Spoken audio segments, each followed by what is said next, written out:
کہ وہ قافلہ کہاں پہنچا اور کیا کر رہا ہے، کتنے دنوں میں آئے گا۔ جس دن یہ قافلہ مکہ پہنچنے والا تھا اس رات حضرت آمینہ نے خوب اچھے کپڑے پہنے اور بہت اچھی طرح سے تیار ہو کر گھر میں بیٹھ گئیں۔ اللہ کے رسول حضور پاک صلی اللہ تعالیٰ علیہ وسلم اس وقت اپنی ماں کی پیٹ میں یعنی حضرت آمینہ کی پیٹ میں 4 مہینے کے ہو چکے تھے۔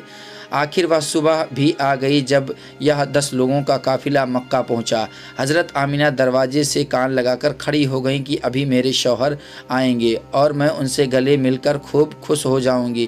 عبد المطلب کو بھی جیسے ہی خبر ہوئی دوڑتے ہوئے قافلے کے پاس پہنچے، لیکن حضرت عبداللہ نظر نہیں آ رہے تھے۔ پریشان ہو کر قافلے والوں سے پوچھا کہ میرا بیٹا عبداللہ کہاں ہے؟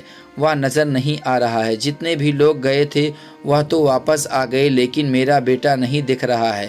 تو قافلے والوں نے جواب دیا کہ جاتے وقت مدینہ کے پاس راستے میں عبداللہ کی طبیعت خراب ہو گئی تھی، اس لیے وہ مدینہ ہی میں اپنی نانی کے گھر رک گئے تھے۔ اس کے بعد ہمیں نہیں پتہ اور ہم آگے تجارت کے لیے چلے گئے تھے۔ یہ سنتے ہی حضرت عبد المطلب نے اپنے بڑے بیٹے حارث کو کہا کہ اے بیٹا حارث، جلدی سے اپنا گھوڑا نکالو اور مدینہ کی طرف سفر کرو اور جا کر دیکھو کہ میرے بیٹے عبداللہ کی کیا حالت ہے، اور پھر جلدی سے آ کر مجھے عبداللہ کی خبر دو۔ حضرت آمینہ کا دل آج پھر سے ٹوٹ گیا۔ وہ امید باندھے بیٹھی تھی کہ آج میرے شوہر آئیں گے، لیکن اللہ کو نامنظور تھا، لیکن خبر تو کچھ اور پہنچی۔ ادھر حضرت حارث بہت تیزی سے اپنا گھوڑا مدینہ کی طرف دوڑایا۔ 3 دن کے سفر کے بعد وہ مدینہ پہنچے اور نانی کے گھر جا کر معلوم کیا کہ عبداللہ کہاں اور کیسے ہیں، تو آپ کو ایک دل کو دہلا دینے والی خبر ان کے کانوں میں پڑی۔ گھر والوں نے بتایا کہ حارث آپ کے بھائی عبداللہ کی طبیعت بہت زیادہ خراب تھی، انہیں دل کا دورہ پڑا تھا اور ان کی ابھی 1 مہینے پہلے وفات ہو چکی ہے۔ ہم نے انہیں نابیگا نام کی جگہ پر دفن کر دیا ہے۔ یہ سن کر حضرت حارث کی آنکھوں سے آنسو بہنے لگے، کیونکہ وہ بھی اپنے چھوٹے بھائی عبداللہ سے بہت محبت کرتے تھے۔ اور یہ خبر ملنے کے بعد حضرت حارث واپس مدینہ پہنچے اور اپنے والد عبد المطلب کو خبر دی، تو حضرت عبد المطلب کے ہوش اڑ گئے اور ان کی آنکھوں سے آنسو بہنے لگے اور اپنے بیٹے عبداللہ کی وفات کا غم برداشت نہ کر سکے، لیکن فوراً خود کو سنبھالا اور سارے لوگوں کو جمع کر کے کہا کہ اے لوگوں، میرے بیٹے عبداللہ کی بیوی آمینہ کو اس کی خبر ہونے نہ دینا، کیونکہ اس کے پیٹ میں عبداللہ کا بچہ ہے۔ میں چاہتا ہوں کہ میرے بیٹے عبداللہ کی نسل آگے چلے، وہ بے اولاد نہ رہے، اس کے گھر بھی ایک لڑکا ہو جو میرے عبداللہ کا وارث بنے۔ حضرت عبد المطلب نے صفا نام کی ایک دائی کو بلایا اور کہا اے صفا، تم آمینہ کو بہت سمجھا بجھا کر اور بہت تسلی دے کر پیار سے یہ خبر سنانا کہ ان کے شوہر کی وفات ہو گئی ہے، لیکن دھیان رکھنا کہ ان کے اوپر زیادہ بڑا صدمہ نہ لگنے پائے، کیونکہ ان کے پیٹ میں بچہ ہے۔ حضرت آمینہ گھر میں بیٹھی اپنے شوہر عبداللہ کا انتظار کر رہی تھی۔ وہ دیکھ رہی تھی کہ حارث اپنے چھوٹے بھائی عبداللہ کو مدینہ سے لے کر آتے ہی ہوں گے اور میرے شوہر عبداللہ ابھی مجھ سے ملنے گھر آئیں گے۔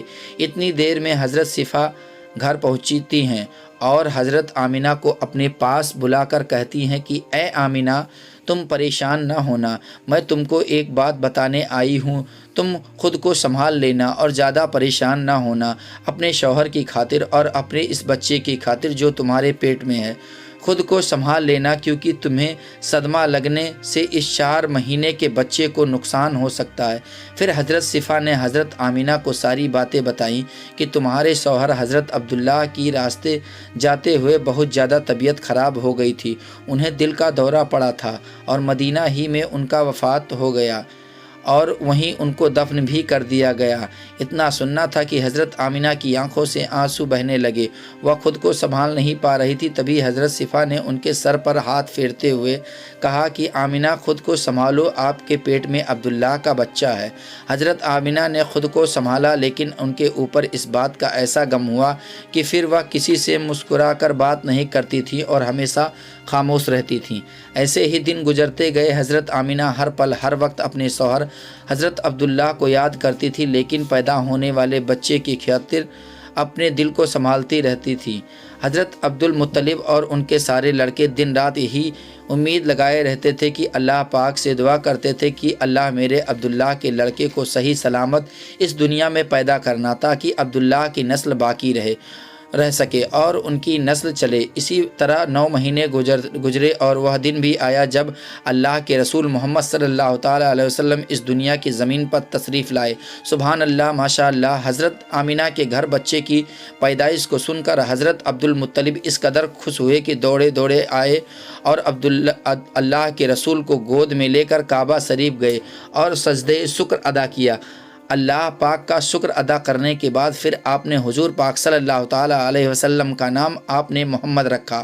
لوگوں نے جب یہ نام سنا تو کہنے لگے، اے عبد المطلب، یہ تم نے کیسا نام رکھ لیا؟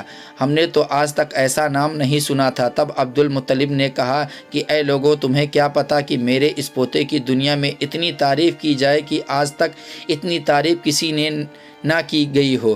حضرت عبداللہ کے سارے بھائی حضور پاک صلی اللہ علیہ وسلم کی پیدائش پر بہت زیادہ خوش ہوئے، یہاں تک کہ ابو لہب کو جیسے ہی اس کی نوکرانی نے آ کر یہ خوشخبری سنائی کہ ابو لہب تجھے بھتیجا مبارک ہو، تو ابو لہب اتنا زیادہ خوش ہوا کہ اس نے اپنی نوکرانی کو کہا کہ جا، آج سے تجھے اپنے بھتیجے کی پیدائش کی خوشی میں نے تجھے آزاد کر دیا۔